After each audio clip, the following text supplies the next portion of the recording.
So I think that we are very important to being able to add a different element to missing persons cases because, like I said, they can just talk to me and tell me what happened. And so sometimes when you're doing just psychic work and you're not using mediumship or having a spirit speaking to you directly, then you're just kind of seeing a lot of images, you're getting impressions, which is all very valuable. But there you have that extra added element in there, which is very helpful. And I feel like a lot of mediums are kind of sometimes think about things in terms of just like helping people with family members that have passed on, which is still extremely valuable.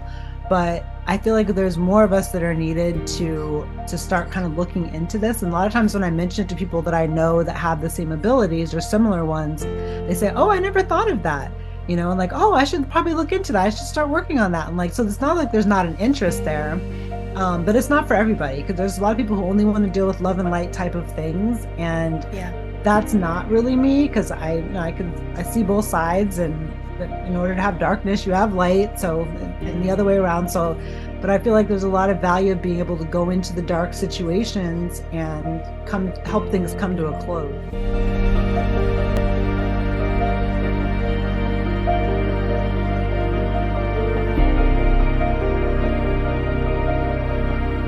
Welcome to Souls on Tap. I'm Julianne Thon.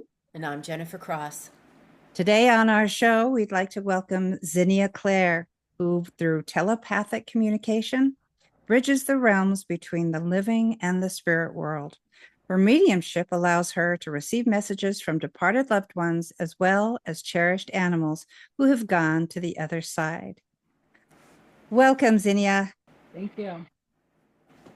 So thanks so much for joining us. And to get started, let's talk a little bit about your gift, or gifts plural, because I know you have several. I've seen your website and we've talked a bit. How did you first discover your gift as a psychic medium? Was there a defining moment for you, or did you have a particular experience that really confirmed it for you? How did that all come about? So it started off via ancestor veneration. And so I was learning to work with my ancestors more. Um, I was a little hesitant because in the United States, it's not really like a thing per se in our culture. But I've been seeing a lot of other people of color engaging in it and talking about the benefits and rewards of doing so. So I did that, and I would just sit and meditate. And then one day I asked one of my ancestors to come through and see if I would be able to communicate with them or hear them at all. And so I heard what sounded like a woman with like a Southern accent. And I feel like she was probably doing this on purpose so I wouldn't think that it was my own internal voice. And so she gave me her name. And then I asked what she used to do for a living when she was alive. And then she told me that she used to be a nurse. And then I just left it at that. I didn't tell anybody, I didn't think much else of it, and continued along my way in life. And then my cousin, who's 30, she passed, or she was in a coma. She had an aneurysm. And so she was in the hospital. So I flew to Virginia to be there with her and the rest of my family. And my aunt is really close to me, so she knew kind of what had been happening to a degree. And so she asked me if I could speak to her, and I didn't want to because I was just still not used to all of it, and I was like, what if I get it wrong? And so, but she was just desperate because she didn't know if she wanted, her organs donated, how she, it was just so sudden. So we didn't have like a playbook on how to do this. So she was in a coma. And so I connected to her they have like a meditation type room in the hospital. And so I was talking to her and I was like, okay, well, so what do you want me to do? And she was like, first of all, stop looking at my body and crying over it.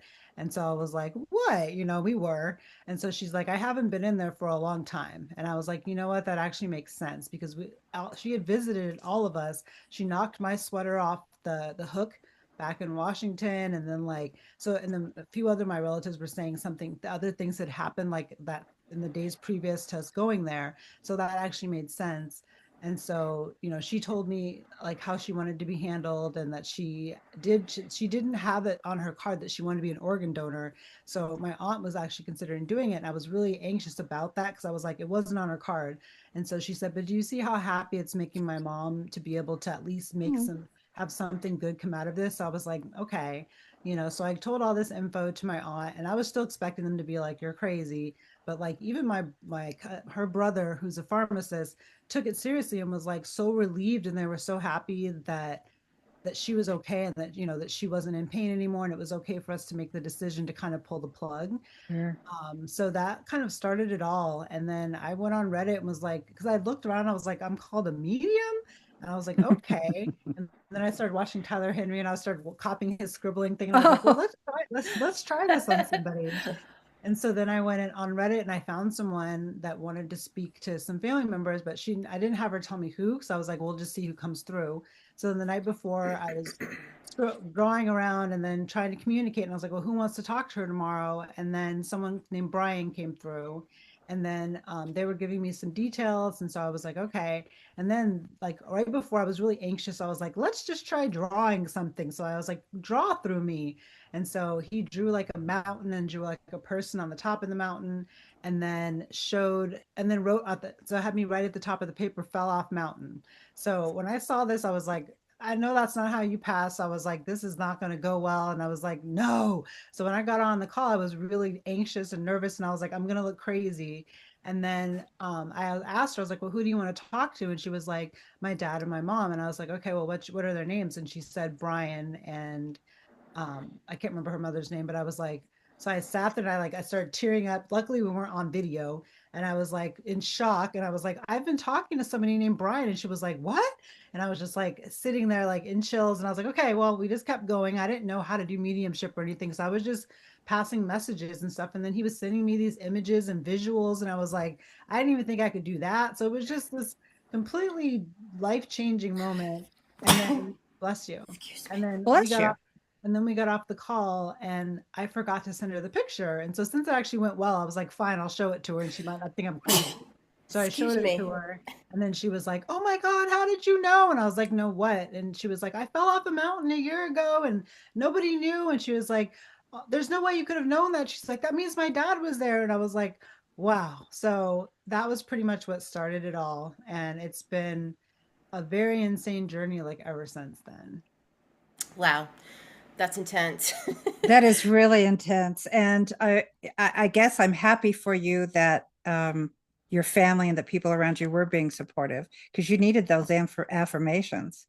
Yeah. A Very lot of much. a lot of people don't get them and they struggle. They go uphill for quite a while before it finally settles down. Or Yeah. they just give up because Yeah, yeah. what's the value in it, right? But you found that immediately. That's great. And so what you do is called evidential mediumship, is that right? Yeah. And what is that Okay. defined as for you? How does communication with spirits, no matter what they are, animals or humans, come across for you?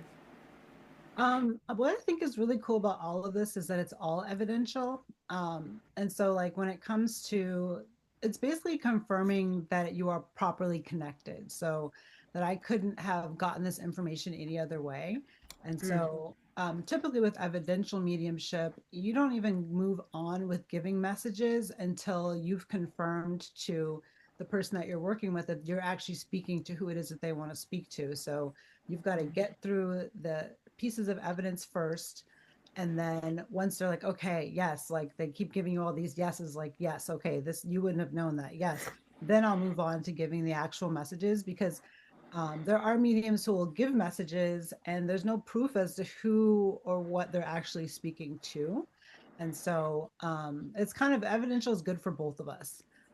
It's funny to give it that title, but I think it's just the method you should be using, because most people that are departed already know the drill. They know that they need to give confirmation and evidence beforehand. So it's not like you even need to go into it saying, like, I need evidence. It's just more like, I'm not delivering. It's just a method, basically.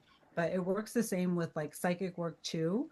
So when, like I said, when I started this, I didn't know I was psychic at all either. So someone was like, "Can you do mediumship and psychic?" And I was like, "I'm not psychic," you know. And so then one day so then I went ahead, I was like, I'll try. And then somehow it was working, and I was like, I'm psychic. And so then it turns out, yeah, but I didn't know. So this all developed very late in life. but animals are the exact same way. They give very specific details about their lives, and then also things going on in their owners' lives that, like, the reader or the communicator could not have possibly known. And then Mhm. psychic is the exact same way. So they say there's people who are really purists about doing the psychic work too, and like you need to come through with evidence first before you start giving like um, readings and things like that. I have That makes heard it. perfect sense. I have heard it said many, many times that if you're a medium, then you are definitely psychic. But there are lots of psychics out there who do not do mediumship. So Right. one goes with the other as long as you are doing medium work. Right. Yeah. So, I didn't know at the time, but now I do know now for yeah, sure. yeah. Um, I just kind of want to jump right into what is really interesting to me. Okay. When we talked a week ago or so, Zinnia, I know that you would like to be involved and possibly have been involved in working on cold cases um, with either the police or detectives. So, my question is, have you ever worked on a cold case or a missing persons case? And if you have, can you kind of walk us through how you would approach a case differently than a standard reading? Because I'm sure there is a difference. Um, yes, I have done cases. I do not engage with law enforcement as of yet. Um, I do train with a pretty famous like psychic detective right now, that has like had her own show on Discovery and everything. But like I love that her classes are accessible, and so I've been working with her, and she brings us live cases all the time. But even before I started working with her, I was a member of like this psychic group on Facebook, and someone posted like saying that their sister had been missing for 8 years. And so I was still in that like that mode of like, whoo, always trying all kinds of different things. So then I went ahead and connected to see if her sister was with us or not anymore. And then I got that, she wasn't, but she told me all kinds of details. And honestly, my main process at this point is I sit back and they tell me everything.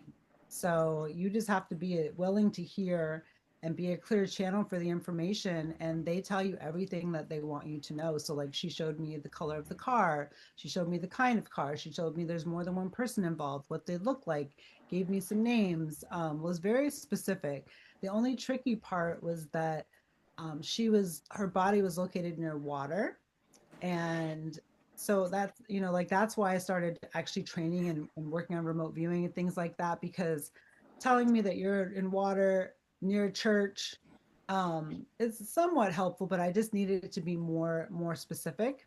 And so that's been mainly what I've been working more on. But they get very specific, and so I don't feel like a lot of mediums think about the fact that you can do this. And also it's hard. It's hard to have to tell people that, their family member is no longer with them. And then sometimes I've heard there's been cases where famous people, I think it was like Sylvia Brown, was very wrong about that. And then turns out the person was still alive like years later. So you have to be very, very sure. And so it's made me take all this very, very seriously and make sure that I'm as accurate as possible. But one thing I will say is that I'm also really careful to not interpret. I think that's a big key with any of this work, is that you pretty much are a channel. You can't bring your logical mind and be into it, which mine loves to do, and be like, that doesn't make sense.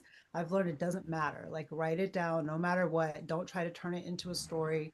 And most of the time, the information that comes through, somebody knows what it means. Yeah, otherwise you're putting the cart before the horse and then you're not being objective anymore. I have a question for you. Obviously, you're very clairaudient.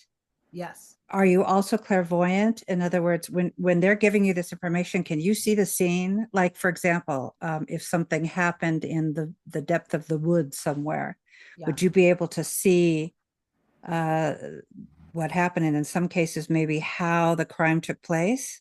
Yes. So Wow. the thing is, it comes to you. This is funny because my psychic detective teacher actually says this. She says, if you're seeing a whole movie in your head, then that lets me know that you're castle building. And so castle building means that your mind is making up a story because Oh, it doesn't come through like that. So what I get is glimpses of things. And so So piece by piece. I get flashes. And Yeah. so I'll get like the one I just did 2 days ago, is a person that's missing in Washington State. My husband sent it to me. And so I connected to her and she's no longer with us, but she was basically, it's showing me flashes of like a river, like a really fast moving body of water. And she said that I'm buried here. It's going to be hard for them to find me. I was like, okay. And then give me a flash of a truck stop. And then to let me know that it's a trucker, it gives me a flash of his truck, flash of a tattoo. It's like you have to kind of put the pieces together, but also don't put them together. So it's just write everything down. But then as it's coming in, so it's like I get, so yeah, visual flashes, I'll get feelings. Especially if they're no longer with us sometimes and we don't know that for sure. I get this horrible, yucky feeling in my gut that lets me know that they're not here, Mm. when there's like a big question. And then a big benefit of being of clairaudience, which I don't think everybody sometimes is primarily strong in, which is kind of a side benefit, is I can just sit there and let them talk. And so I'll be told a lot of things that I don't have to see a bunch of visuals of. yeah, that's probably a really big benefit for you, not It's seeing. nice. Yeah. But then people don't believe you sometimes because this one medium, I mentioned that I can hear accents. So I can tell like if someone's from the UK or if they're from overseas or if they're Yeah. not from here or if they're Southern. So I'll hear that. And then she was like, that's not how it works. She's like, you can't hear their voices. You can't hear accents. Like I just hear them, just sounds like my voice in my head. And I was like, okay. And then I had someone recently I did a mediumship session for, and she was like, and she didn't believe me when I said that I could hear like her mother had an accent. And I was just like, okay, it's just I have to get past the point where I need to prove anything to anybody, but it does get a little frustrating at times. So I would imagine that you really have to detach yourself because you said sometimes it gets hard. I'm sure sometimes you're seeing things. So being a human being that's trying to channel Yeah. some imperative information and in some cases probably either has been or will in your career get pretty gruesome. As a human being, you'll have to just completely shut that off. And then the other thing, like you said, not worried necessarily about the outcome, just stay present all the time while you're channeling. Is that the case? No. I mean, I'm me, and I'm the kind of person. I didn't, like I said, I didn't know I had any type of abilities or anything back in the day, but like when I see someone get hurt playing a sporting event, I cry. Like I'll go to a concert and I'll cry. Like I have my emotions are very big sometimes, even though I suppress them most of the time. So, my teacher brought us a case not too long ago that involved a child, and I normally would have said no, but it was in the middle of class and they had search parties out and they really needed help from, more input from the rest of the class. And so I did it, but I was, but then, and I felt in the pit of my stomach, I saw him in my feet when she had a remote view. I was like, he's not with us. I was really upset, but for some reason I was okay for then. But then once I got confirmation from the media, what we saw was right and that he actually had passed, I was devastated and probably crying for days over that one. Like I have kids, I have a very soft spot for this kind of thing, and it was a preventable thing that had happened. So I'm sometimes my husband's like, "Are you sure you want to be doing this?"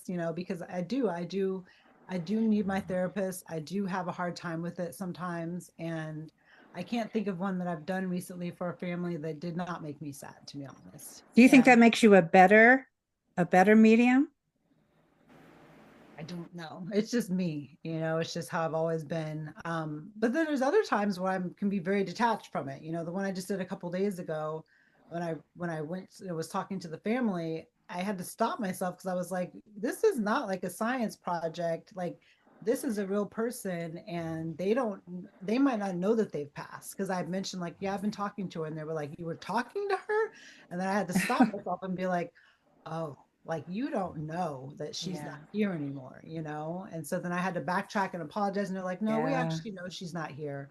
And I was like, thank God. But like I'm so immersed in this world now that like I forget that people don't believe that like you can talk to the dead or you might be a scam artist or all this kind of stuff. And so I've been getting a reality check lately that like you need to realize that you're not walking around telling people I'm a VP of some company. People are accepting of that. But when you come through and be like, well, I have information on this, and they're like, you're a what? But here's the Yeah. funny thing though, is about 99, this is what my teacher said. She said about 99% of police departments, their detective departments have worked with psychic. Wow. Yeah. Wow. That's a big number. She has like a big map where she has like Wow. they fly her in, so she'll cancel class sometimes. She's like, I'm in the middle of a case right now, you know, and she's got the police department with her. Like they just never publicly say it. You know, when we had our phone conversation with you, you told such an amazing story. It got me so intrigued. It was mind blowing, really, about a case that you were on for a family. I think I don't know if that was police about an underground situation. Yeah, that's the Do you most mind going into that? Just because sure. that was so detailed, super Yeah, detailed. this one was probably about 3 weeks ago now, and someone they hired me to figure out what happened to their brother.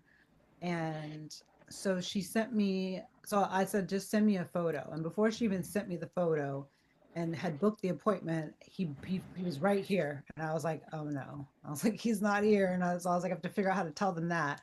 But I didn't want to jump ahead and I hadn't talked to him yet. But I immediately had a vision of like what he looked like. And then I had like a feeling that it was drug related. And so when she sent me the photo, I wasn't even surprised. I was like, that's exactly who I saw. So I was like, I know he's not with us. But like I said, they're very strong communicators. And so he when I went in the first time to talk to him, it was a lot. It made me physically cry, which was weird because I know that wasn't me crying, but he was just tortured, very upset. He told me he had like a lot of demons and inner demons he was dealing with and stuff. So he gave me a lot of evidence, but I wrote up this big old long report because I was just kind of zoned out, just like writing everything he was giving me. And then he showed me that what looked like kind of like an overpass. And so at the time, I didn't know he was in Vegas because I don't want to know any details. I don't want to build anything in my head. Yeah. So, like I said, it's telling me there's an overpass is not super. I mean, it's helpful kind of, but not super helpful. And then told me that, you know, he was underneath there and showed me like they're kind of like not a party situation, but people like together doing drugs. And so he had basically OD'd, but he was also kind of indicating that it wasn't a super major, it was an accident, but like he also was on like a path where he didn't care if that ended up happening. So he just really wanted to let his family know what had happened because he had just disappeared. He had left the house one day and never came back. So I didn't know any of that. But then they came back saying, "Can I please get more details?" So I was like, "Okay." So then, like, I'd already given this big giant report, so I went ahead and went back. And this time, he's showing me casinos. And so this is after they did tell me he was in Vegas, but I still didn't look at his missing person poster. I didn't do any of that because I was just like, I don't want to know. You know, so then he showed me like these casinos and showed me like, he showed me like he walked me into a tunnel, and I was like, there's tunnels under Vegas. And I was like, okay. And I was like, actually, that kind of makes sense that people would hang out under there. And so, you know, he was telling me that his body had likely been found, but he's going to be like a John Doe type situation because he didn't have his wallet on him. And what's really cool is my mother-in-law is like developing in this area unwillingly, but I'm always like, what do you get from this photo? You know, so like after I talked to him, I showed it to her. She was like, he came to me in the car. And I was like, and she kept saying, I'm not a medium. I was like, well, he came to you. So what did you get? She's like, he told me he didn't have his ID. And I was like, yep, that's what I got. You know, so anyway, um, so then turns out when I finally looked at his missing persons photo, it showed underneath there that he was known to frequent the tunnels under Las Vegas. And I was like, whoa, and I got chills. So I was like, okay. And then he had showed me like he showed me Harrah's hotel. And so I know he's around that area. So the problem though is that I believe he might be possibly still underneath there, but the police don't really go down there. They don't it's more like the rule. I guess what I was reading in articles is that they have this relationship with the people that are homeless or that, you know, want to do drugs and stuff. Like, if you don't bother us up here, we won't bother you down here. So they don't really go down there. It's kind of like no man's land. And there's hundreds of miles of tunnels that go underneath there. And so the family knows that he's passed now. They know, you know, where he is, and that completely lines up. But we're having problems like getting to him, you know, and trying to get people to talk, you know. Mm-hmm. But it's funny because she showed me a report after from another medium that had done like they had that had connected also, and she said that other medium asked her a bunch of questions beforehand, and so she was like in shock that I was able to get everything I did untainted with just a photo. But I was like, that's honestly how you should be functioning. Like they shouldn't be asking you questions or anything like that. And I'm not saying she's bad or anything. I'm just saying like it doesn't help your information that comes through. So, so yeah, it was interesting seeing how somebody else works, but I couldn't work like that because I'd take that information and my mind would run with it and just create like a whole fable. So Yeah, yeah.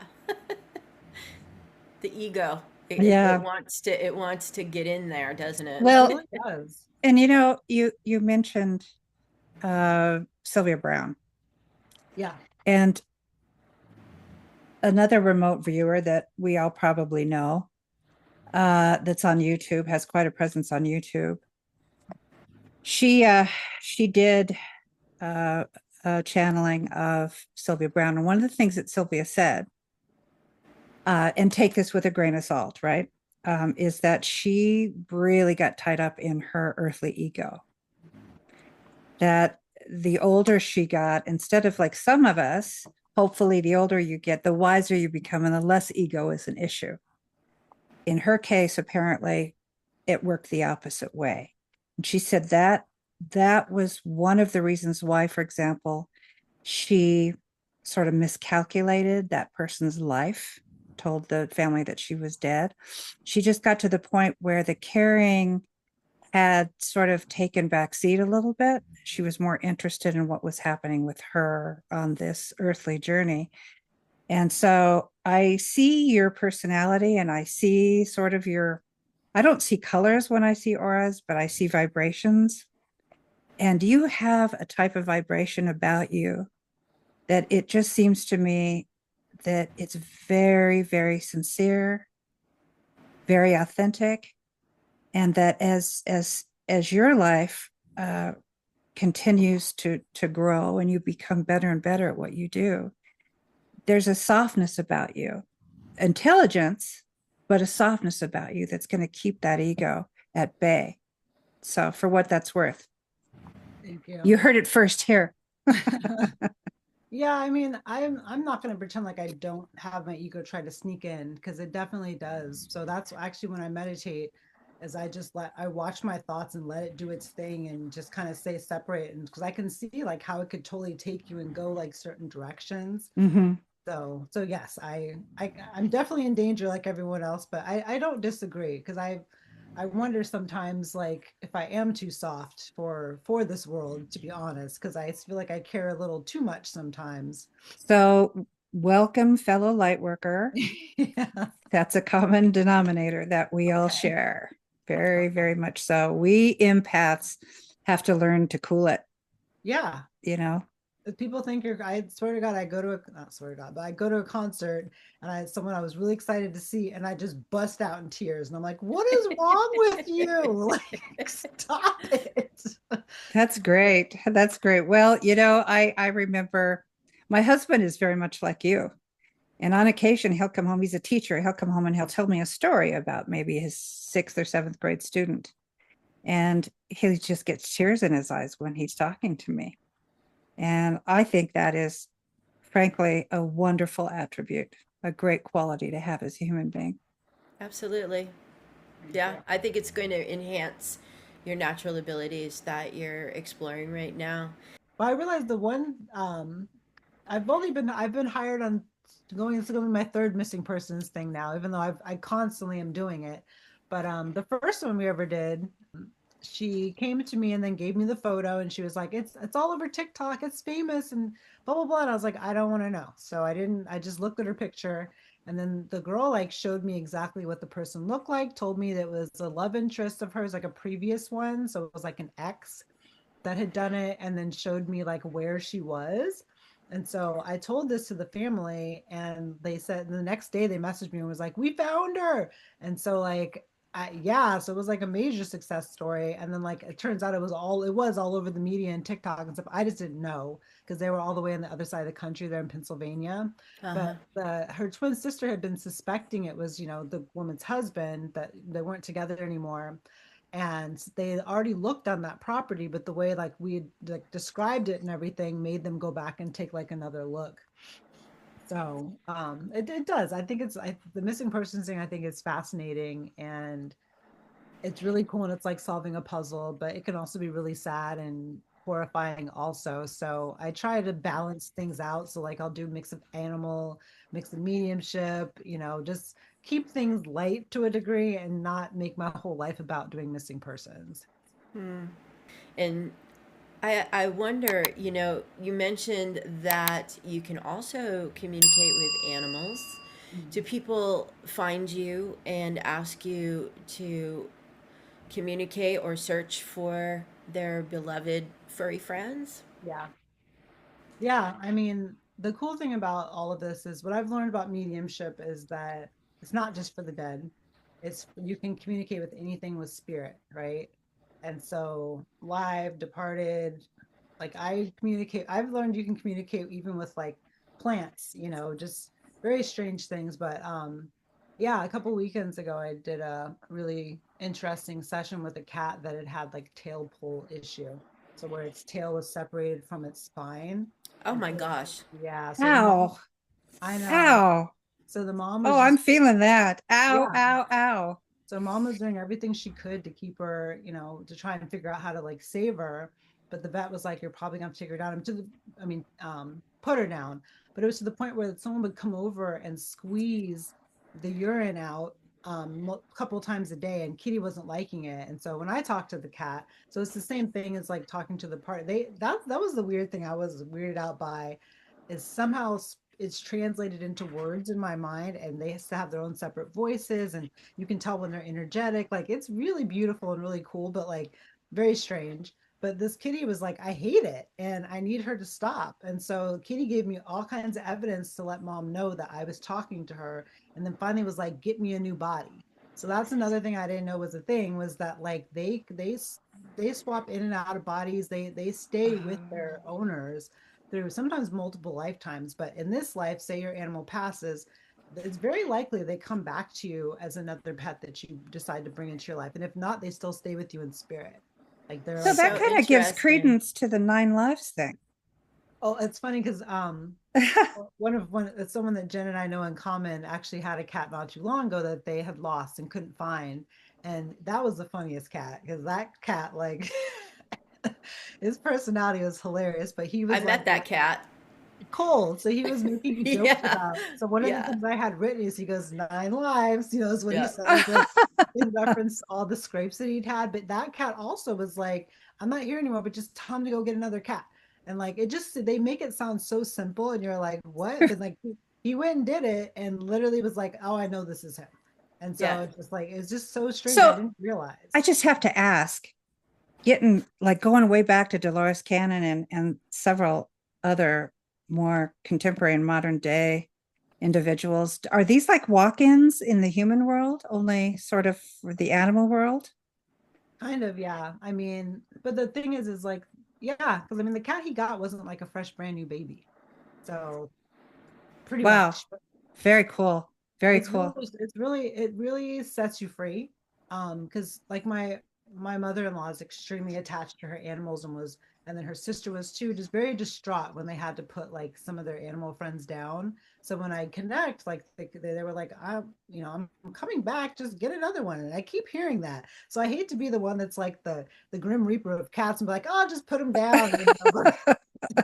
But like they know when their body is run, its time is run out, and they're like, I just get another one, I'll be back. But when I did talk to our friend's cat Cole in the new kitty, the voice sounded a bit different to me, but I saw Cole winking and showing me a vision of going into this cat. So I was like, yeah, it's definitely them. But it's Yeah. my mother-in-law said it's been a game changer for her, because she actually now has started having her animals come to her in dreams, and she just completely doesn't believe that like when the body's done, they're done anymore. So that's Yeah. why I like this work, is it makes people look at things a lot differently and Mm. realize, like, 'cause there's people, some people who almost seems like their lives are ruined over their pets passing. Yeah. And so actually I had a mediumship session not too long ago. I didn't realize mediumship. They asked me to talk to two of their living animals, right? And then, but she had one question that she didn't say. So her daughter wanted to know if their dog had come back as one of their new dogs that they had, because she had had a dream that their dog had told her to get a different one and what they were going to look like and everything. And so they were like, don't tell her though, don't tell her, no, just see if she gets it. And so when she mentioned the dog that passed, I stopped and I was like, do you realize that like your dog is back? And then she just busted into tears. She was like, I knew it, you know? So like Oh, people are big, starting to like wake up and realize these things, Yeah. which is really cool. so I'm just fascinated. Not that I mean to perseverate on the whole uh, disposal of of your body in order to use somebody else's. I just have to ask. Okay, so there's this scenario. Okay, let's work this up. So there's a cat, and it's really in bad shape, but it's not ready to leave this earth. It's not ready to leave its soul family, et cetera, et cetera. So it needs a new body. Mm-hmm. So somebody goes to the um, uh, adoption, right, agency, and gets agency. That's so funny, and gets another cat, okay, and brings it out. So what happens to that cat spirit who is now has now been adopted? I Like can how do they know his carcass or his body is vacant, not carcass, but vacant? But I'm starting to get really no, really morbid here, but I'm these just are my brain is like, these are great questions, but the ones that I've been mostly having these situations with are younger. So like they're not established cats that have been here for 10, 15 years or anything like that. So I cannot give that a definitive answer. My point is like the ones normally that I've been experiencing lately. Maybe we need to ask Julie because she's like the OG and been doing this for a long time. Because I asked her recently, I was like, "Did you get this a lot?" I'm like, "I feel like the Undertaker." She's like, "All the time." I was like, "Thank God." So I is this I Julie? don't really know. Is this Julie Julie Bassett? Yeah, Bassett. Yeah. Yeah, yeah, we just interviewed You her. had her on. yeah. Yeah. Yeah, Yeah, yeah. she and I we're partnered up. We run an animal communication group on Facebook now called Animal Communication Collective. That's great That's because great. those of us who are pet owners or used to be pet owners, we, it's their family, their family. So and I've always felt like cats just have a much more noble way of leaving their lives. They just sort of have a tendency to go off and do it very privately. Yeah, Whereas I think a lot of dogs they have a tendency to be a little bit more dramatic, and they allow the family to come around them, and they go at a time when the family is often with them, or they'll wait until the family's with them. I've seen that certainly happened with us. Yeah. yeah, their Oh, personality differences are fascinating because the dogs are very much like, and like I love my mom, like that. But then the cat sometimes will be like, ugh. Like I had a missing, like you asked about a missing cat. like So I I had love you today. right. So there was this missing cat, and when I connected, I was like, "Oh, they're still alive," but they were at someone else's house who is like not too far from the family. That is And just but they were so funny because they were like, "Ugh," and I was like, "What's the problem?" And they're like, "The food," and she's like, the accommodations are not up to my standards," and I was like, "What?" And so she had me thinking like she had this big posh life and huge house and all that. But then when I'm talking to the owner, she's like, no, but I do treat her like she's royalty. And I was like, yeah, she definitely wants out of that. And she's like, and they have children. I hate when they're touching me. And I was like, I don't think she like, I was like, these new people have kids. She was like, really? She hates kids. I was like, I know, so like, but like their personalities are so different and their tones of voices and the cats crack me up. I've had like my sister's cat weirdly has a dog personality. Like there's like I love her so just obsessed with my sister. But like other cats I've talked to, I'm like, can before I go back and talk to the owner, can you tell me that you love them, please? Like so, oh. so Have you had humans tell you that they're going to reincarnate with somebody that has, left maybe a, young in life or what have you? You have? Yeah. Wow. Um, what was it? So Oh, yeah. reincarnate or walk in? Did you say somebody that was This one, already this one was reincarnate. okay? Yeah, okay. Yeah. There was this little girl. Ugh, I was dreading this mediumship session because my friend wanted me to talk to this girl who was like a little girl. I think she was like 6 or 7 when she was murdered by her mother's ex-boyfriend. Um, so, and then the mother was murdered with her also.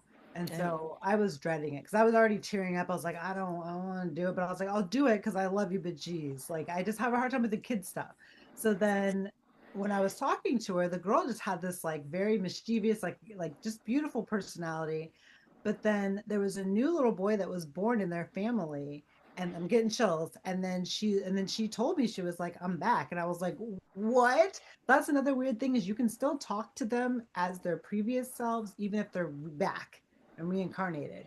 And so I told this to my friend. I didn't tell it to the family, but I told it to my friend. She was like, "Oh," she was like, "I know." She's like, "The father knows this, but the grandmother won't believe it."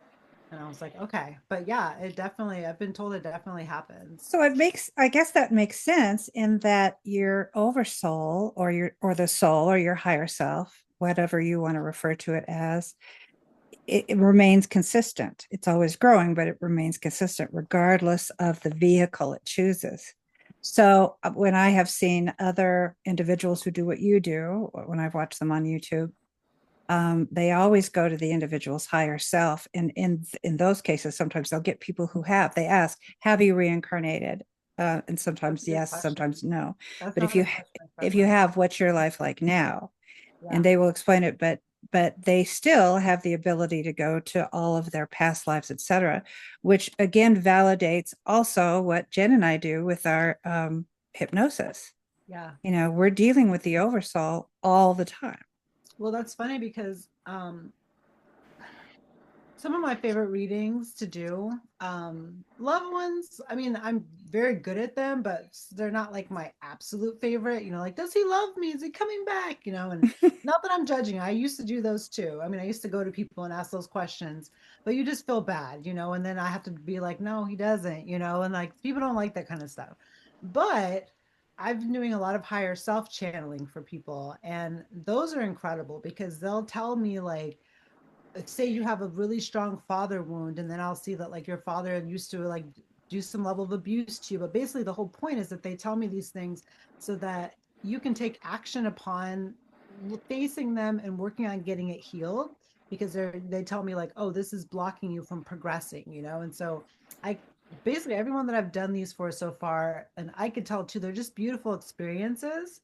And so I really like those because I feel like they're more empowering.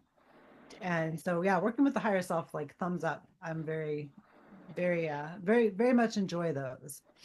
So Yeah, yeah. because you're getting authentic information. I mean, you're really Oh, it's getting so to the detailed. crux of what the spirit and the soul is based on all their experiences combined, Yeah, which I mean, apparently is all happening at the same time. yeah. Oh, I Put mean, that in your pipe and smoke it. okay. Yeah. Wait, maybe I shouldn't use that metaphor anymore. Maybe that's not a good illusion to use. Well, you do Never live in mind. Colorado, That was so one of my past selves using. Yeah, I do live in Colorado. That's But yeah, true. another reason Uh-huh. your ego has to stay in check is because like it keeps me humble all the time, because the information that I get is like, my ego is like, don't say that, you're gonna look stupid. Like, it still says that to me, but I'm finally getting to the point where I'm like, I just give it, and then they still know what I'm talking about. Because there was one where they were like telling me that the person had like an eating disorder and that their hair was falling out in patches, and I was like, I don't want to say that, but then I got confirmation that's exactly what had been happening. But like, sometimes, it's, I feel like, with all of it, I'm learning how to put the ego aside and just say, this is what I'm getting, this is no Mhm. judgment upon you, I'm a channel. That's because when you try to mess with it or leave things out and stuff, which is what I do sometimes, because I get stuff that's just like that, then I don't want to say that I'm learning, just say it.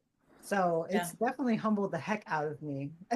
So, And you're so empathic at the same time. So you're not just visualizing it or hearing it or whatever, you're feeling it. So how do you protect yourself really? Like what's your process? I can get a little messy sometimes, to be honest. I like earlier I was talking to a friend who was asking me like a question, can you give me a reading on this? And then I was like, I stopped and I was like, why am I feeling so anxious? What's wrong with you? You're anxious? And they were like, yes. And I was like, okay. So I'm not protecting myself well enough, but when I'm doing a good job, I say a prayer of protection before I tap in. But it's just there's always people coming at me asking for stuff. So I don't think to like do it all the time. And then I Yeah. create like the energy bubble around myself and make sure to see myself as grounded into the earth. But also I just know I have my spirit team around me that keeps me very protected. So I don't have to worry too much because I go delving into some dark spaces, because you were Yeah. asking like when I luckily then they protect me because I don't see like someone laying on the floor butchered, right? I'll see like this motion and then I'll see a knife, but I won't see it going into the skin. So like because they know I'm a big baby, so it's like I'm not going to do this work if you're going to show me horror movies all the time. So Yeah. I can just deduce like there was one with like a cannibal involved. They showed me Oh a oh, my nice. goodness. scalpel, and then like the private part, and I was like, Oh, I know what good. that is. Yeah. So, but I don't have to Ooh. see it. Too much information. Right. So that's what I mean. I'm not. It's not so horrible that I'm always being exposed to like terrible things. I don't even watch horror movies, and I Yeah. won't watch crime shows if they're showing me gross things. Like I just can't. And so, luckily, I'm able to get what I need without having to see things. I've heard some say that they see blood dripping and they see all kinds of horrible things. And like my team is like, you don't have to be exposed to that because we know we'll chase you off. So I'm like, okay, Yeah. deal. The That's good. interesting thing about it, I the more I evolve spiritually, the less I'm interested in scary movies. They just seem so damned ridiculous. 100%. Because when you have a certain belief system Yeah. and you've seen it, you've activated it, you have validated it day after day, you see this stuff and you're like, no, I don't think so. I mean, it's silly. It's almost It's silly. so funny you say that because I finally like saw this new show up on Netflix the other day. I can't remember what it's called, but it's something about like is it called Ghost Story? It wasn't Ghost Story, but if you're ever on Netflix, it's like it just showed up. And so I was watching it out of curiosity and like watching the over dramatization and things like Right. that. And I was just watching it. I was like, honestly, like that was my previous belief about all of this because now, like, I'm not really, I mean, knock on wood, but like, I don't experience things like that. Like, even though I talk to dead people all the time, delve into the dark mind of killers and all kinds of stuff like that, like there's not things around me. I don't have all these weird things happening. I'm not seeing demons and anything like that. So it's just when you see it over dramatized on TV, I'm like, this is ridiculous. And you're gonna scare people away from it. And Yeah. that's what people look at me and like, why would you do this for a living? I'm like, it's not scary. It's not scary at all, actually. And it's Yeah. really cool because like you can use it to talk to like departed celebrities or like departed historical figures. You can go back in time and see like what happened. You can go to the other side of the moon. You can do anything. So Yeah. it's really cool. So I'm not don't let horror movies scare you is what I'll have to be telling No. people. There's only one that was ever. I don't watch them because ever since I was young, I thought they were all stupid. But one. There's only one that I was like, oh my God, The Exorcist. I knew you were gonna say that. That one scared the crap out of me Of too. course, you knew I was going to say that.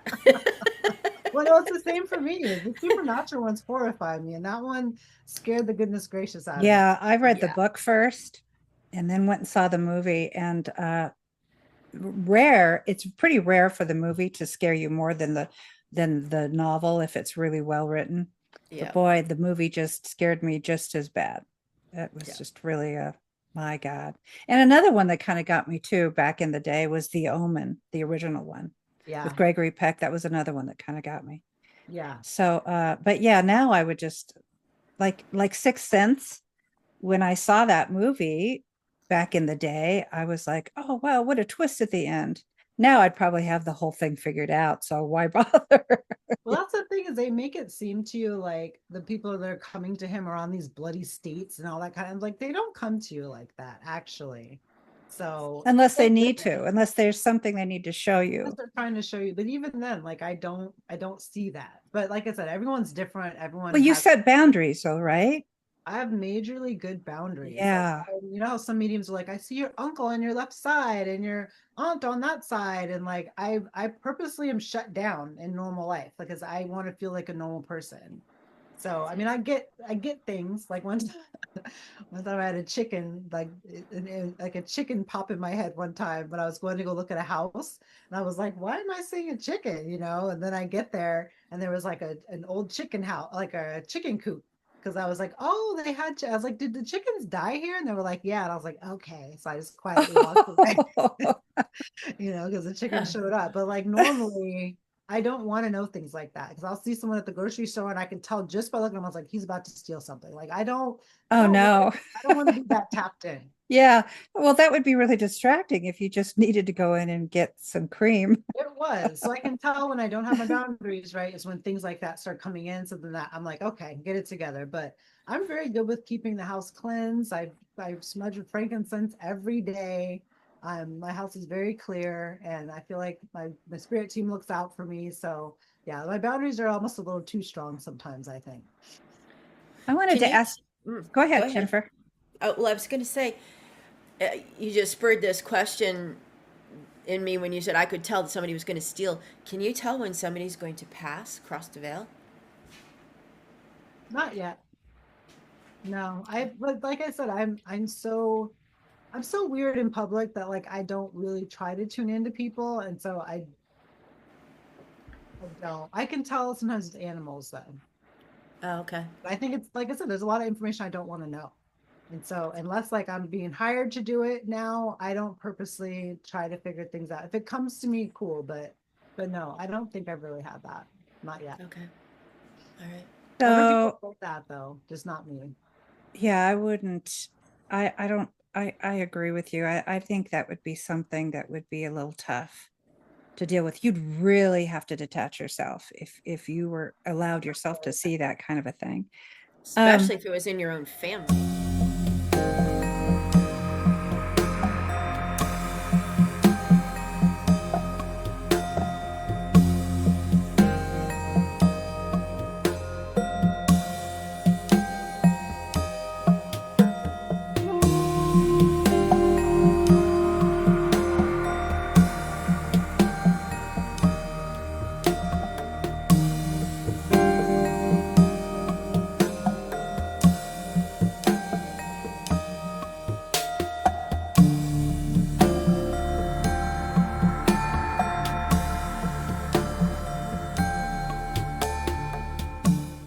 you are an herbologist, from what I understand, correct? So let's talk a little bit about that. We've had an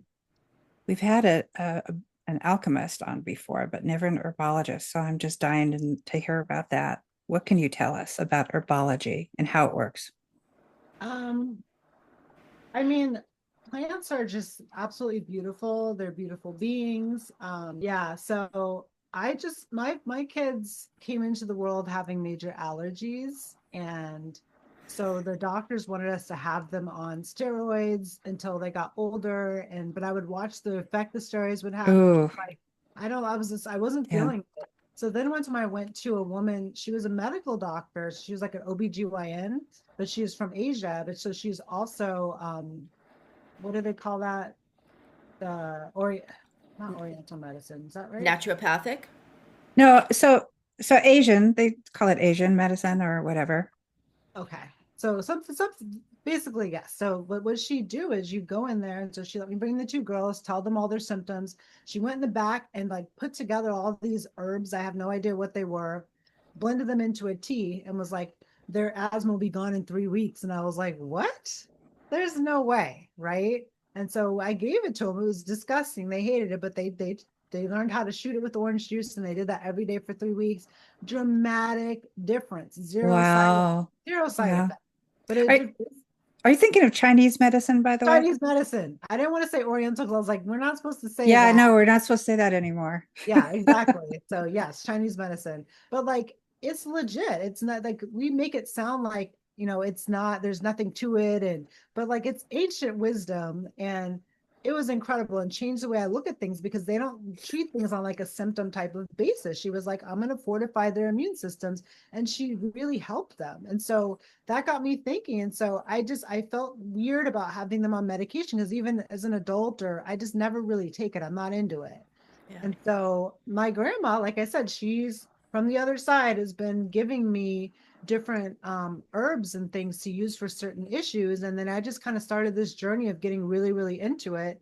But then also as I was learning more about like hoodoo and things like that, and like in, I guess not witchcraft, what I would call it, but spiritualism, there's a lot of use of plants to do things. And so I'd Mhm. always be like, oh, I can't remember what the properties are. But once I learned what the properties are in normal life. So say like lemon balm, right? It's very soothing and calming to your system, very nourishing, it's antiviral. You can take those properties and think about them spiritually also, right? And so I don't know, I just feel like they kind of both go together. But lemon balm, for example, is one of my absolute favorites. It's so gentle, it's in the mint family, it's very prolific, it grows very well. And what like I that's the one herb my kids will actually take because I make like a tincture form of it. It makes them sleepy before bed, so I'll give it to them. But on the plus side, they didn't get sick the entire school year because it's antiviral, and so I'm just obsessed with plants. I have like a separate LLC that I created called All Plants Matter. That before I realized I was That psychic. is hilarious. Thank you. All So plants matter. I haven't done much with it yet, but I still wear the Uh, shirt that my husband made me and everything because the psychic thing kind of hopped in front of that when that started opening up all of a sudden. But like, I still find it very important and valuable. And like, even like, in the when it comes to hoodoo and doing rituals, and it's not just in hoodoo, but there's other cultures that use what's called Florida water. I don't know if you've heard of that at all. I Yeah. haven't. Okay, so it's basically used for like cleansing and protecting your space, and people use it in rituals. But if you look at the modern version of it, though, it's literally alcohol, some fragrance, and dye.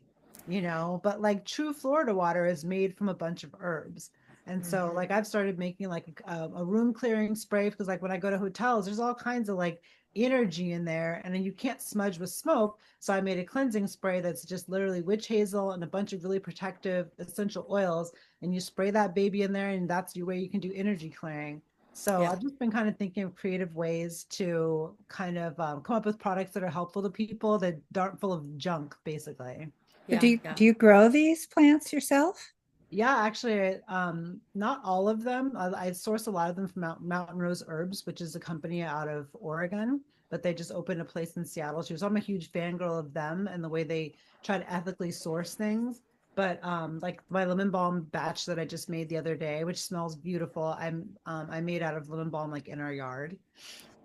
So Nice. so yeah, and then I learned you can talk to plants, and so I talk to them and they talk back, um and I've learned like when you smell roses, they make a giggling noise back at you, like just really strange things, but like it's consistent. Every time I smell them, I hear that noise in my head.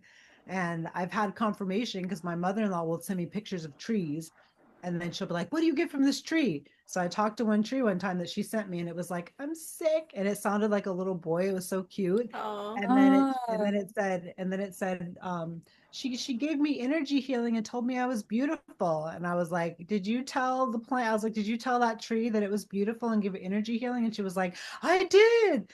So like they know, like they have their own spirits and intelligence, and they know also. So like plants are evidential also, which is really Mm. cool. Have you ever communicated with Palo Santo? I have not done that yet. That's the I, thing, is like I feel like you can talk to any and everything. So my inner world has become very rich, but it's sometimes I just forget. I forget that you can Right, talk to right, things. right, Sorry, what were you gonna say? right. well, it's just like it seems like it's not ethically sourced very much. And so I Please would wonder, also. but it's so cleansing and beautiful. It's like one of my favorites. And I have Palo Santo spray, like you're talking about, for cleansing instead of, catching something on fire. Yeah, I'd say like, And oh, yeah, sorry. it's one of my favorites, but I've thought about that before. Like, really years ago, I was like, this is just, it's all over the place. It's not ethically sourced. And there Yeah, has to be a frequency difference. Yeah, well, that's the thing is I feel like our responsibility is to really think about how things are sourced, and also plants do have spirits. So like Yeah. if your people have done terrible things to the people that were primarily were, that this plant and the knowledge of it came from, do you think that they're going to want to work with you? Yeah. Right? And so you kind of need to approach, and so that's what the Native Americans, I don't know a lot, but like I've heard that they approach the plants with respect as if they're actual beings and ask for permission before they're using them, or Yeah. is to thank them and things like that that we don't really do. And Yeah. so I've been doing that, incorporating that a lot more into my practices, and I think it makes a difference because if you have them on board with you, cool. But if you're just sitting there burning it, and they could, because I've seen cases where roses won't even give someone their scent because they don't want to. It's like this image of them holding their breath and going like that. Oh, wow. Yeah, Interesting. yeah. I'm Oh, glad you do that. I'm really glad that you do that. I think that's beautiful. since I Thank was a you. little girl, Jennifer knows this about me, but since I was a little girl, I personified all living things to the point where there was a spider in my bedroom the other night, and it was raining like crazy outside. I usually take them outside. This one, it was like I just couldn't. I had the dogs up there, blah blah blah. And so I had no choice but to grab it with a Kleenex. You would have thought I had murdered a human being. I'm saying thank you for all that you've done, for all you've given this world. I'm sorry that I'm sorry. And I threw it in the toilet, and then I had to go through this little ritual. It's the most amazing thing. But I can feel the energy is the thing, and Yeah, goes back to what you were saying about indigenous peoples. It's the respect that you have for all living things. well, because it's you also. So Yeah. it's like if you're Exactly. disrespecting them, you're disrespecting yourself also. Absolutely, because we were all once plants, we were all once spiders. But it's just So, we all share creator. Like right. anything creator has created, it's so that's what I've learned through doing all this work, is that that's why you can talk to everything, and why you can do such accurate readings on people that are all the way in another country. It's because we're all connected to the same source. Like we are one. And I thought I'd need psychedelics to figure that out, but you really don't. It's Hmm. just the Yeah. evidence is very much there. We just weren't really taught to believe it, to be honest. Yeah. Yeah, I psychedelics, agree. they have their place, and they can get a lot, they can jumpstart a lot of people into the spiritual world too. But I was in a situation once where I tried it, and my body was everything was like, no, no, like maybe in a past life, but not this life. This is not what you need. Yeah. And it was very clear what was going on. I mean, it actually gave me a lot of anxiety, and I'm like, uh-oh. Yeah. So, well, so I didn't ask you this. How would you feel about reading? Are you more comfortable with reading one of my dogs? I mean, I can try talking to your dog. Well, what's your dog's name? So I have Oscar and I have Portia. They are German Schnauzers. Okay. I'll target Portia first and see what I get. I figured. Really? Yeah. Yeah. Okay. When she talks, she's like, "Mommy, mommy, mom, mom." I'm gonna ask her what she wants you to know. Everything.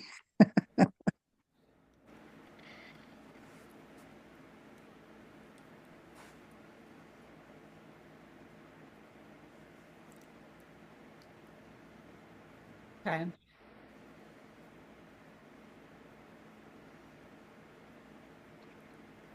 Okay. This is my logical mind trying to jump in, so I'm not gonna try and make sense of this, but um number one, she was mentioning wanting to go outside more, but I was getting like mention of your male name or a male name. Okay. But she said she wants to go outside more. Yeah. We need to move in with Jennifer. Is there curiosity? I'm trying to see if there's curiosity. Why is she mentioning the mailman? I'm trying to see if there's curiosity around, like maybe they're dropping packages on Well, people's like house and FedEx, we stuff. get a lot FedEx, UPS, stuff like that. And they come to the door and they come to the gate, and she's just like, oh my God. Freaks out. Well, Okay. not in a bad way. She's just like, What are you doing? What are you doing? What's that? What is that? What's that for my parents? What are you doing? You know, Okay, that kind of a thing. well, that's You very sound perfect. just like her, Julianne. Yeah, well, yeah, I'm telling you, it's so much that I've raised children and I don't see a lot of difference. I Well, really she don't. well, She is just, it might help to let her see them. Like that was the first, like when normally the first thing that they're coming through talking about is present for them and they care about it. So you might, I don't know if you verbally explain to her like who that is or what they're doing, but that might be helpful. And maybe you okay. can like hold her up so like she can see what's going on. Yeah, we keep our doors shut so that they don't really freak out when they see it. Okay. Okay. Well, But she will. yeah, I'll have a talk with. Okay. I'll Well, I show her mean, a picture. I'll get a children's book and I'll show her a picture of the UPS man.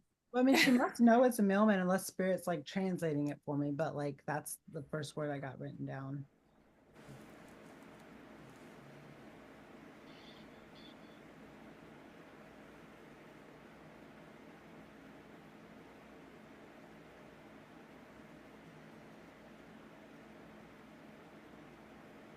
Okay. She also likes, she was showing like an image of like being brushed and showing that like, and said that she likes to look pretty. She hates she doesn't, she's just like, oh, while I'm doing it, she has to act like this is just that. Why are you doing this? This is just, but then afterwards, she just loves the way she looks. Okay. But the fur that I'm seeing is not short though. Like, does she have a little bit longer hair? Yeah, we started letting her grow a little bit. Okay. Because she looked a little fluffy. She's getting fluffy. I don't know what the dog you're talking about looks like. So since he's Yeah, loopy. they're usually very tailored. Okay. Schnauzers are very tailored. Okay.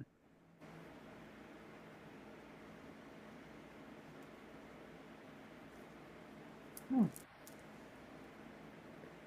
But she's mentioning she actually gets a little down sometimes. And I'm feeling like it might be tied to like needing to get a bit more physical activity. I'm Uh exhausted. oh. How could she get more? How could she get more?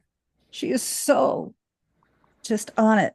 She's on everything, which is probably why she just needs to get a. We need to take her to a big horse pasture and let her run. Yeah. So the other dog's a boy. She's missing brother. Okay.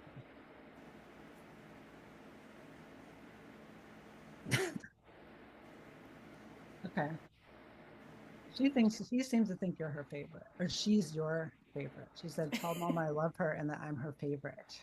That's Portia.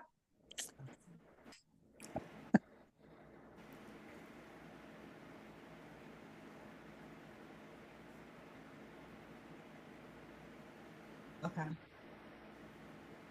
Well, she's standing up for herself, and she said, "I'm not a busybody," but she said, "I just need to know what's going on at all times." I don't know if something's been concerning you or worrying you lately, but she said, "Tell mom everything is going to be okay." So she's sensing that something is like weighing on you.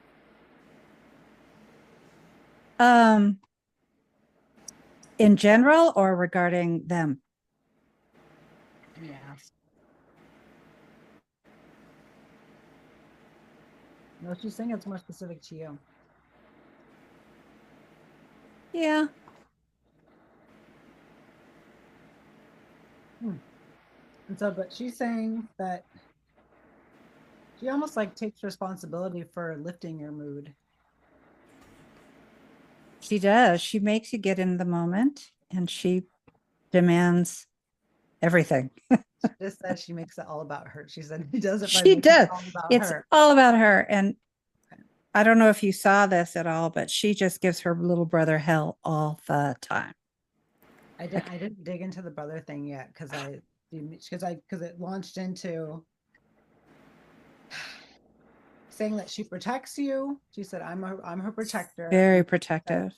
"Oh, really? Okay." But then she kind of launched into you. But you heard me tell you, of course, the standard that she loves you. I mean, you know that part. Okay, let me dig into brother and see what's going on there. But I don't find that's a small thing. So when you come away from this, her talking about you having something that you're worried about or concerned about, like it's gonna come to you what she's talking about. And so I'm not saying like particularly prophesizing, but kind of. She's Yeah, yeah. There's saying probably kind of three about big that. things in my life that are just always kind of there. Okay. Huh. So she kind of looks at her brother as, I'm not sure if he's older or not, but she looks at herself as above him to a degree. Like Yeah. like I got that she's like she said he's not as good as me, and I was like, oh, that's kind of, but I'm just telling you exactly what I'm hearing. Yeah, yeah. Like she's indicating like she's saying like he needs me to show him how to do things, is what she was saying. Like she's like HBIC, like she's the one in charge. She So just like is, almost controlling. she's just always on him. I'm telling her to take it easy on him. Pardon me? You telling her to I'm take it telling her easy? to take, yeah. Yeah, we all tell her that to cool it. But yeah, it's like a domination type thing. Like she's controlling him. Like she thinks that he's a bit below her, is what it's the first thing she started saying. So I start pausing. So I'm like, this sounds mean, but like that's what she's No, saying. that's exactly. That's the vibe for sure.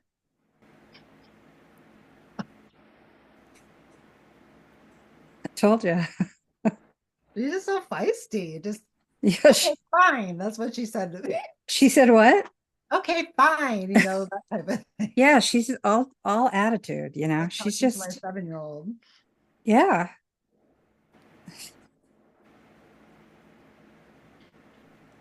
But yeah, she really wants to rip and run. So I don't know about the horse thing or where you can get her to like someplace where she gets to be more like free to just kind of go. Yeah, She's got energy because to if like, there's other dogs there, then she wants to go. She's got to go do her like freak out thing with the other dogs. She starts going, but she gets up on her hind legs and she starts boxing them and telling them to what to do. And they're like 8 times her size, and she's not going to back down. And it's just it's really uncomfortable for everybody. So that's why I've tried to train her otherwise, but boy, it's not. well, she's making me feel like she's not used to being a little dog. And so, because she's showing me like, here's her body, but her spirit's like a lot bigger than that. And she was just like that's the struggle for her, is that she's used to dominating, but she's in this little package now. And so she hasn't really like come complete. I don't know if she's gonna come to terms with that, but that's the feeling that she's giving me. That yeah, that's good. That's very real. Didn't Julie tell us that she wants to be a horse in her next life? Didn't Julie say Oh, that? okay. Yeah. But she definitely wants to be pretty. So even if she doesn't enjoy the grooming process, she likes like you said, she likes the end result for sure. She does. She likes to prance. Okay. Well, take Very this how well. you want to take it. But she is saying she wants more of an equal, like a counterpart to kind of balance her out. So I know you don't look like you have the energy for No, any I thought about getting a third dog, and I was like, really. what the hell? You can't get a third dog. There's no way. Well, that's what It she, would kill my husband. It would kill him off immediately. That okay. would be the end.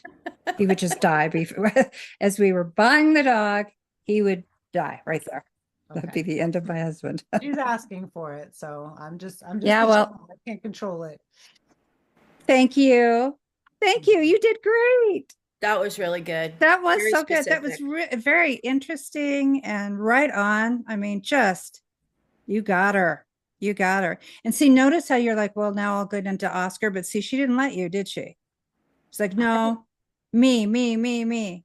Right? yeah, I didn't really get a chance Yeah, to. you didn't get a chance, and that's what she does. She's a little Miss Priss, boy. She is like so human. Like it's poor poor Oscar. Like I he want had to see certain. what she looks like. Do you have a picture? Because like I have the visual, but she just looked puffy to me. Well, she's not puffy. She's. Do I have a? No, I don't. Hang on, I'll go get her. Okay, no, that's not the exact vision that I got. She's Oh, very cute. very cute. Hi. I was just in your mind.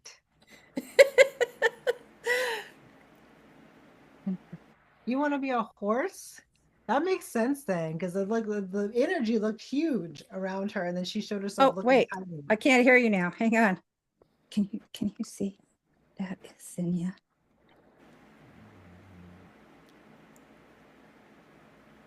You gonna be nice to What? Oscar? He's smart too. But if you do decide to get another one, she wants them to be like mental equals. That's the weird thing about all this is I was never like a big animal person before this. And so Hmm. learning how to communicate with them has turned me into a huge animal person. And so that's Yeah. why I'm excited to teach other people how to communicate with them because it changes the way like you look at them and you approach them with a lot more respect. Like I cook for him now and like, Oh, 'cause I think more from his Jennifer. perspective. What? Twice a day. I cook for my dogs twice a Yep, day. twice a Yeah. day. Yeah, I mean that's amazing because if you really smell the food that we're giving them and look, it's like this is nothing like what they would be eating No. out in the real, like if they were in nature. And so that's why they're so desperate for what's on your plate. So we're eating all the good stuff and then they're getting like kibble. They're like, "What is this?" Yeah. Yeah. So my husband used to have uh Labradors, not Labradors. Well, yeah, they were blonde labs, yeah. And he lived in the mountains and he would just let them go free all day long. How they were not eaten by a mountain lion or a bear is beyond me. But they would often find a carcass that like a elk carcass or something that had died, and they would come back just blood all over them and just happy, happy, because and that's what they would eat.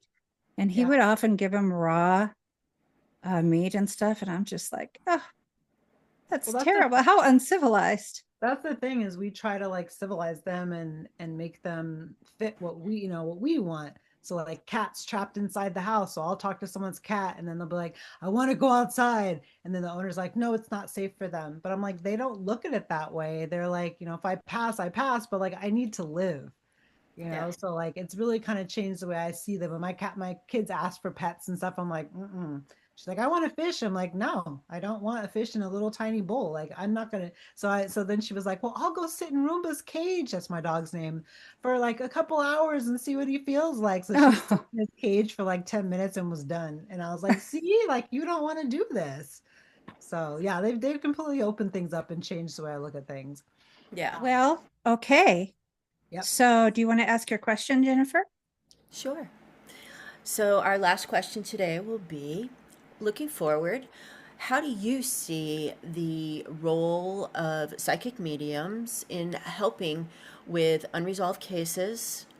And what do you most hope to contribute in this area?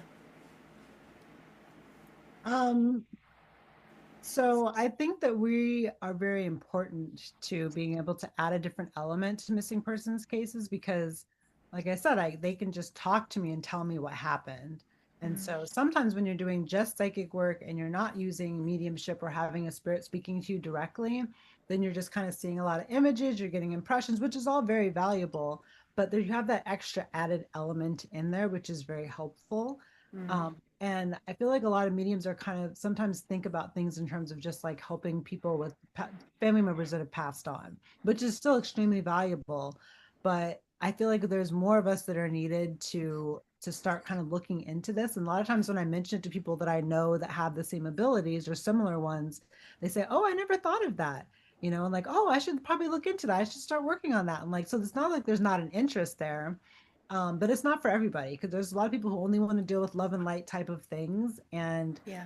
that's not really me because I see both sides, and that in order to have darkness, you have light. So and the other way around. So, but I feel like there's a lot of value of being able to go into the dark situations and come help things come to a close. So in the future, my kind of thought is to kind of bring together like a collective of people that have abilities to help families but come to closure on so almost like a psychic detective agency to a degree. I Nice. don't know we'd formally call it, but even when I'm just working on simple cases, I will I'll already have what I have because you don't want to go to somebody and have them look into it and talk to you about it before you've gotten what you've gotten. So afterwards, I'll send like the photo to someone. I'll be like, "What are you getting from this?" And so many times it's right on target with what I've already gotten, and so it gives me confidence being able to go to the family and be like, one, they're not here. Two, this is what happened. Especially because like that happened the other day. Sent it to a friend. She's really fast, so she just looked at it and was like, "Not alive anymore. Water." That's the river person I was telling you about. And so Yeah. it gave me, and she's like, someone took her and it was a male and he looked like that. And I was like, yes, all the same stuff I got. So that gives you confidence to be able to go to them and be like, this is what I'm feeling. Cause you have to be right before you're going and being like, I don't think they're alive anymore. Cause even my psychic detective teacher, she says mediums have the hardest time being able to tell from photos if someone is alive or departed.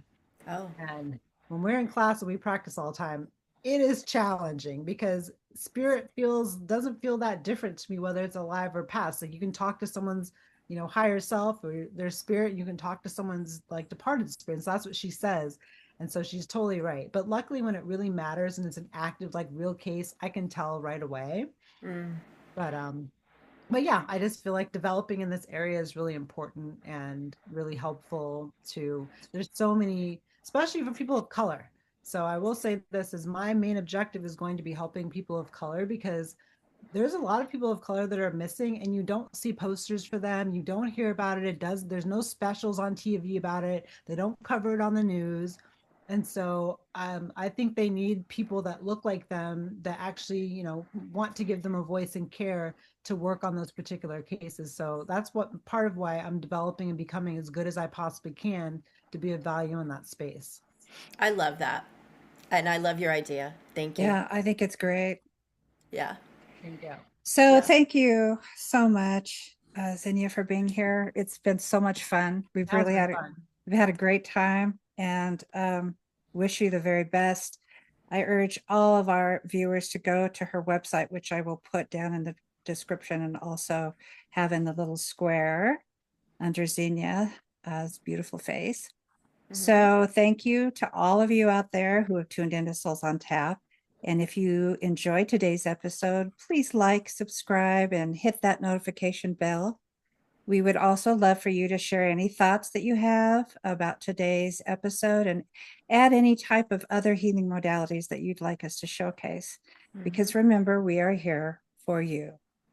So until next time, stay curious and stay connected. And we'll see you on Souls on Tap.